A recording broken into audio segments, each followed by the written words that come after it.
All right, week two video here. We have four teams starting out 2-0. Let It Rain, which is Nate, who has pretty fantastic ChatGPT, I assume ChatGPT, inspired Let It Rain icon. I think he's had that for years. I just doubt anyone's ever noticed it. We got Nico Harrison sitting here 2-0. Is that also a Let It Rain logo? I have never noticed this until now. I just assumed it was a regular. This isn't a logo video. Balling out 2-0. Really nice to see that. I said it last week, but Adrian had a rough year last year, so it's great to see a rebound. Um, I'm just curious now about everybody's logo. Groot is dunking. Didn't know that was his logo. I assumed that was an actual player. Okay, balling out. 2-0, and then I'm 2-0, which I have my own little pretty sweet, in my opinion, logo. Dang it. Oh, I guess I can't. It's a little different with me because it's mine. Whatever. So we're the 4-2-0 teams. The points are all pretty close between 2, 3, and 4, but Nate is head and shoulders above all of us. However, there are plenty of 1-1 teams with a lot of points. So Red Shot, most points in the league by half a point. Stat Kings, Duran, he's 7 points back of number one, 7.5, because he's technically 7.5 back of Jay. Mahogany Teakwood, Mahoney Money is 30 points back. So number 2, 3, and 4 in points are 1-1. Pretty tough. Pretty crazy, frankly, that all three of those things could be true. Number 2, 3, and 4. And then Dubsy Dimes, JW, is also 1-1, despite pretty low point total so far, the third lowest. So he still snuck in a win there. And then Tony, champion from 2 years ago, is that right? Let me check the trophy. I got the trophy right here. So no, he didn't win. I think he was almost undefeated for the whole second half of the year, and he was super hot.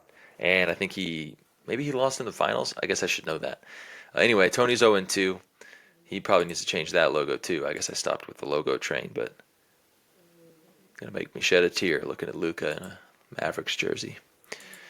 And then we've got Motorcade, Derek at 0-2.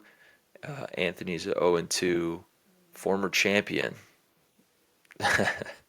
The points are really low. Sorry to laugh at you, I guess. That's just crazy low. Like statistically, that caught me off guard. You're 100 points less than anyone else. Pretty rough start for the D Rose tribute band. You might need to change the name just so you don't sully the D Rose tribute band name, which is on the trophy now. Which I'm finally ordered that plaque. It's going to get on the trophy soon. I like to look at the actual report that they put out. Let me make sure I'm actually looking at the right one. So here is the Sleeper Weekly Report. Each of these are the top scorers for their position. Cade at almost 80. Man, shooting guard's having a rough start because Castle at 57. I feel like the shooting guard max score last week was also really low. Royce O'Neal at 70.5. That's stupid. And that killed me in another league. I lost a matchup in another league because of stupid Royce O'Neal. The fact that you would play Royce O'Neal when you complain about having, I'm just kidding, but when you complain about having, no depth on the bench, like if he's your best guy on the bench, then I get it. Because he's not good, but he scored 70.5. Maybe I need to look at Royce O'Neal differently. Nope. Nope. He's had literally one good game the entire season, and it just so happened to be the game that you picked him. That's crazy. Get this out of here.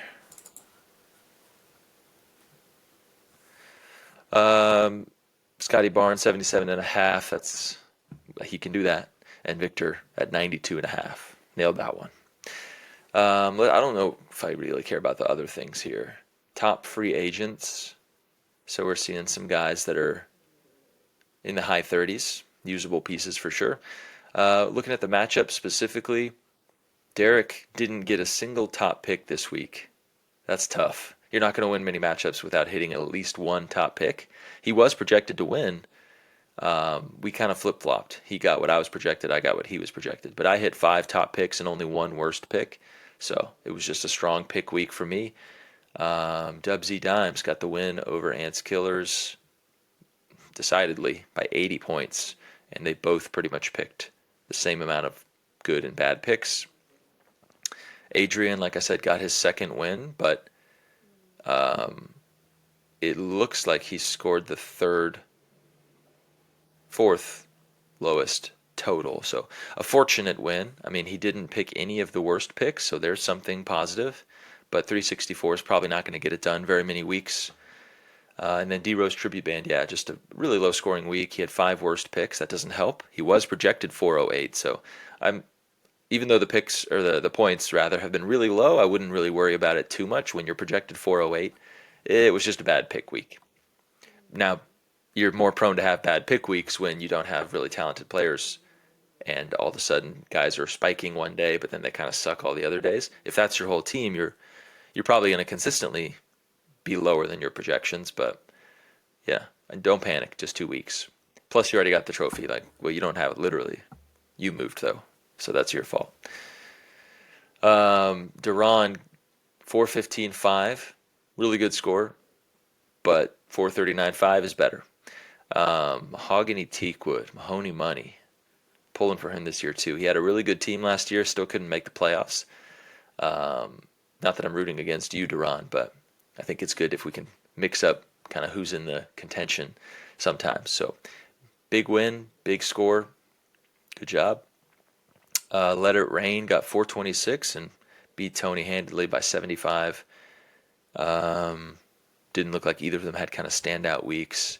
And then Red Shot, despite 2 top picks and no worst picks, still loses to Nico Harrison, who had 4 top picks. This is the graphic I think is always the most fun. So here's what I was saying about the D Rose tribute band. Don't panic, right? Look, your potential points were up here, middle of the pack. You know, you were right there with a lot of these teams, all the way up to me kind of in this third slot. Pretty much the same amount of projected points. You just didn't capitalize on it. 62.9% is a really terrible percentage, but that's going to vary week to week. We're all going to have a really low week in there somewhere. Let It Rain and Stat King kind of peeking their head out above the rest. That's a lot of potential points to play with, so it's a really good sign you have that much firepower. This is probably not very long yet, so I think I might go a little bit deeper this week into some people's teams. Start with me. I have Eamon Thompson, quickly, Edgecombe. Edgecombe's been a really nice pick. He hasn't been 50 points a game like he was that first week, but still, you're talking about a rookie who I think was $1. Yeah, dollar. He's the number 41 player overall right now. Pretty pumped with that. Josh Hart, I thought was a really, really nice keeper because he was cheap too, $9. He's been terrible, and I think it's everyone basically says, and I don't think anything changed with Josh Hart. It's just that Thibodeau's not there and he's not playing 50 minutes a game, and so he doesn't have any opportunities to basically be their center. Mitchell Robinson's there too, right? Playing 25 minutes, so that's squeezing his minutes, but it's also squeezing his rebounds, which is where he got a lot of his value. So that's a bummer. For me, Siakam, however, has been insane. No Tyrese, no problem. He's getting all the usage he wants, scoring, playmaking a little bit too, like he does. So that's been a really nice pick, I think, so far. $22 for number 11. I'll take that. Okongwu was a really nice one, I think. Maybe I'm going a little too deep into this, but these are my guys, so I'm kind of excited. $2 for Okongwu. I was pretty pumped in the draft. Derek remembers he was trying to get him, but he kind of flubbed his late draft strategy. He's been pretty sweet for $2. And then there's Wemby, who is number 3 overall. It looked like maybe he was going to be number 1 this year, but he just dropped to 40. So luckily I did not pick that.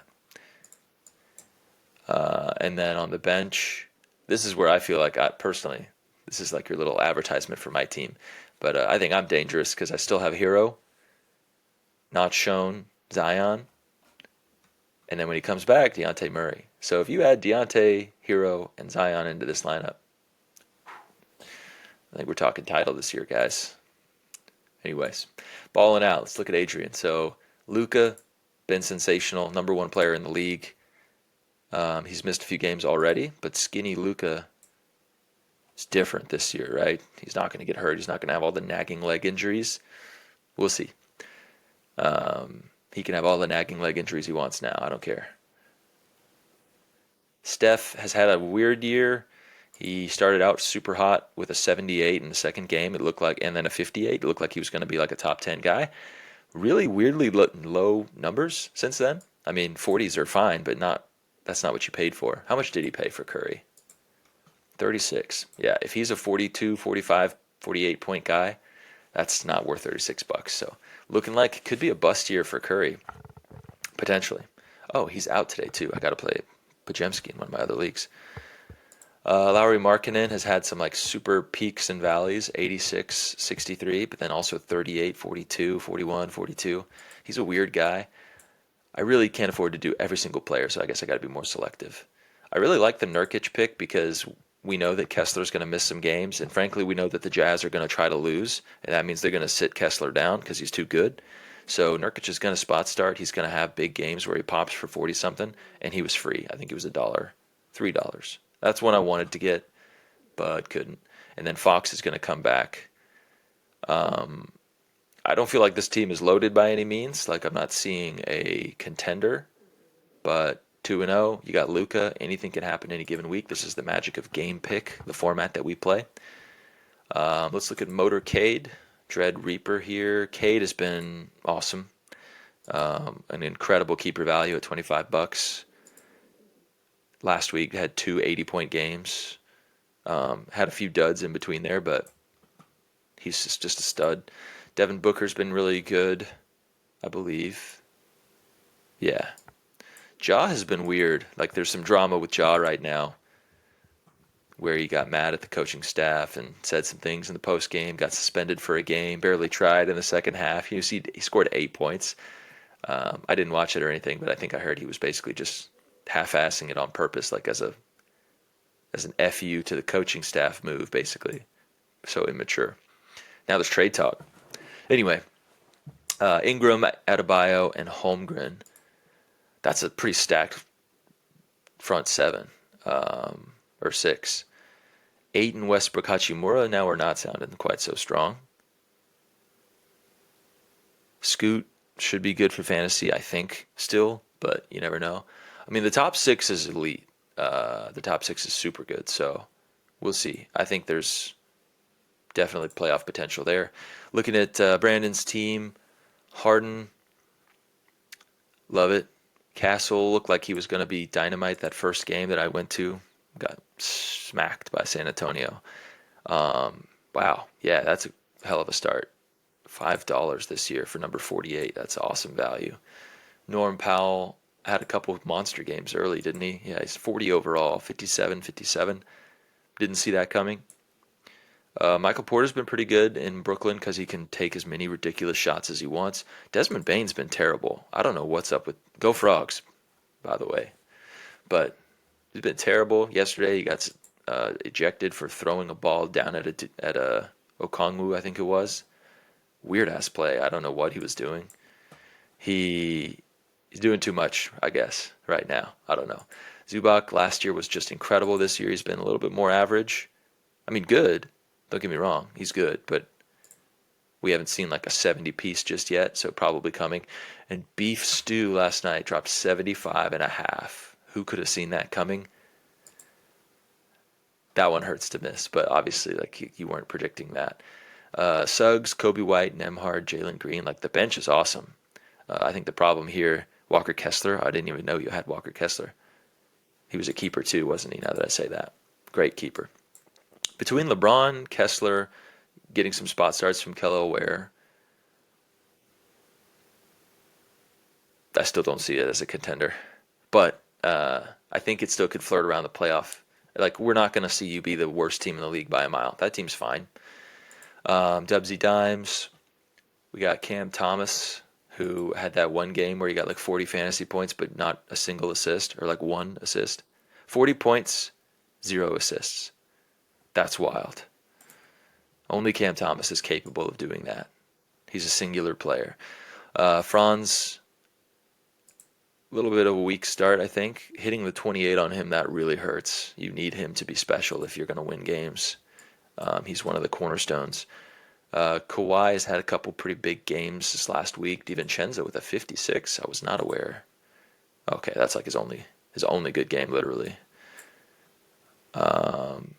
Jokic with a 95, good, because he's not been really popping off yet. I mean, that's so funny to say. The guy can score 70 every game, but you don't really look at it like he's doing anything. 95.5, that's what I'm talking about. He almost scored as many points as you paid for him in dollars. Schroeder has been awesome. I thought when they signed Westbrook that he would be basically not playing much. I mean, these last couple games, when you have three scores over 45 when you're a $1 guy, like that's found money right there. That's great. Ryan Rollins, great pickup. He's been balling. I mean, he had a rough day yesterday. The whole Bucks team had a rough day yesterday against Toronto. I think Jovic is going to be good, but maybe more like in a dynasty play. And Zach Edey, I don't know how long he'll be out, but when he comes back on a per game basis, dude's a monster at rebounding anyway. And Brandon Miller is out. That hurts too. 44 points, but then he got hurt. Dude just been hurt too many times. I guess he might just be an injury prone kind of guy. Red shot. Cason Wallace, a lot of people think is going to take a leap this year. Austin Reeves has been like the fantasy MVP so far, number 9 overall, despite being $17. And frankly, $17 made me kind of look like, that's a lot. I don't know. But when Luka was out, when LeBron was out, dude was filling it up. Exciting. Jaime Jaquez had a really good start to the year too. I mean, 77 overall, but he was probably a dollar. Yeah. Totally lost it last year, but it seems like he's got something back. KD is not really taken off yet. I mean, 36 overall, but it's KD, so where's the 55? There's one. Where's the 60-point games, Paolo's been good. Don't even need to say anything. That's just who he is. He's going to score you 60, 55, 60. Jaren Jackson, yeah, he's been a bust so far. Frankly, I don't love Jaren Jackson for fantasy. Wasn't going to touch him. So, I knew I was right on that one. Yeah, I just can't talk about every single player, can I? Darius Garland is going to come back and help this team. Trae Young being out, that hurts. So to be leading the league in points, he didn't get Trae Young last week. Hasn't had Garland at all. You're not going to get 90s from Austin Reeves very often. But and Jaren's been playing poorly. Like, he's better than this. Frankly, I feel like this is a pretty good team. I doesn't look like the top tier to me, but the points so far say that you are a top tier team, Jay. So, hey, maybe we'll add another red shot plaque to the trophy this year. We got Stat Kings, Duran. LaMelo's gone nuts a couple games, but he's been typical LaMelo doing stupid stuff. One game he's great, one game he's going to kill you in some stupid way. Levine hasn't hit anything. Drew's been awesome. I think when Scoot comes back, that's probably going to go down, but I'm like blown away by how good he's done. When I saw him spend $5 on him in the draft, I was like, dude, it's 35 years old. He sucked last year. Nope, I guess he still got it. Miles Bridges, because Duran doesn't care about women. 43 overall, that's great. Karl Towns been great. Mobley, I don't think has. Oh, I was wrong. Oh, Mobley's been awesome. Wow, look at that green. I don't think I've seen that much green and that little red on any other player I've looked at. Wow. Mark Williams was a great pick. Donovan Clingan, a 13 piece. That sucks. He's been really pretty solid. Oof. Wow, you happened to pick the one really bad game. You got Fears, Keyshawn George, I guess. I always want to say Keyshawn. Keyshawn has lots of potential. Probably need to drop Ace Bailey. Duran's always a waiver monster. That's a great team. I think that is a contending team. Right up at the top. Probably with Nate, who just hit an 83.5 from Josh Giddey. Josh Giddey's been incredible. This was a keeper, I believe, $22. Visionary Nate got him last year for 17. And damn, he's been worth every penny. 82.5 or 83.5. 3 straight 70-point games. The Bulls are crazy. I don't know what's happening with them, how they're winning these games. He also has Tyrese was a keeper who just so happens to have been like the single biggest ascent this year, probably from last year up to this year. He's a top five guy, and he looks it every night. Dude just contributes every night. Crazy. Scotty's been popping here and there with big results. The rest of the team, the forwards, not very good. Turner, Aldama, Hartenstein's been really good. A couple spot starts without Chet. Pirtle's been terrible. I don't know what's up with him. I have him in another league too. I hope he turns it around. Two other leagues, I think. Oubre's been here and there. The bench has lots of rookies and young guys with potential. I mean, literally, you got Igor Jemin, Coward, Trey Johnson, and Khan. That's crazy. Jalen Wells is basically a rookie. Second year, I think, but he's basically is he a rookie? No, I guess he's not. Yeah, second year.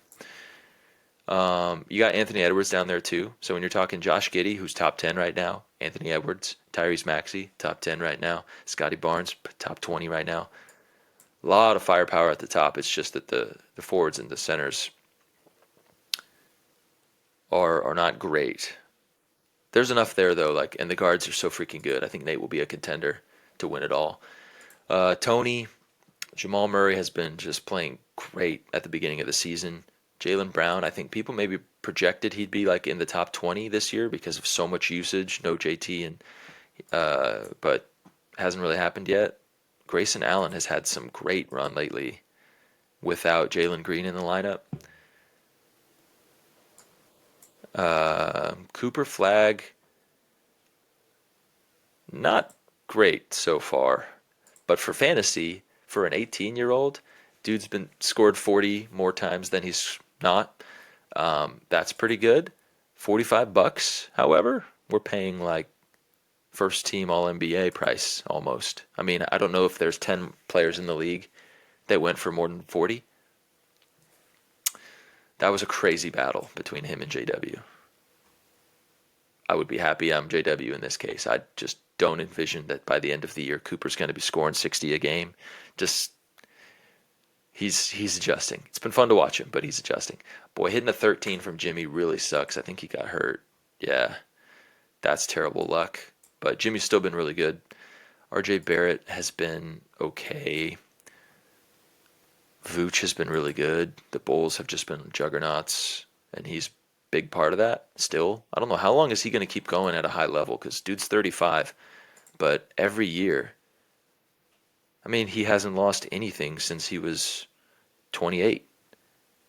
He's the same dude. Like, athleticism was never a huge part of his game. He's just big as hell and huge, 260. He's not 6'9". That's crazy. I think he's 7 feet. I've never thought of him as less than 7 feet. 6'9", 260 is even more crazy. Anyway, that dude's great. Jalen Williams has been out the whole time, so if he comes back, the Hallie pick, I don't know what we were doing. Maybe it just never sunk in that we're no longer doing keepers. He's literally out for the season. Like, drop him. Like, this, I would think. Put Jalen Williams in your IR and then pick someone else up. But you have an empty bench spot too, so I'm not sure. Maybe you're just not locked in. I'm looking at Matt. Got Jalen Brunson, who's been great, but that's a tough 37. Dyson Daniels has been kind of below expectations. He made a leap last year, right? He's still stealing, but yeah, at least he's picking it up. With no Trey, his points have gone up. There's just a lot of mouths to feed in Atlanta. Royce O'Neal, we tried it again, didn't work this time around. I think I talked about Royce already. He's had literally one good game. It was a monster game. But I mean, if you take out the 70, he'd be like 200 overall, probably, or something like that. That doesn't worth not worth starting anymore to me. But I bet you'll continue to start him for 2 or 3 more weeks probably because of that 70 piece. Julius had a huge game.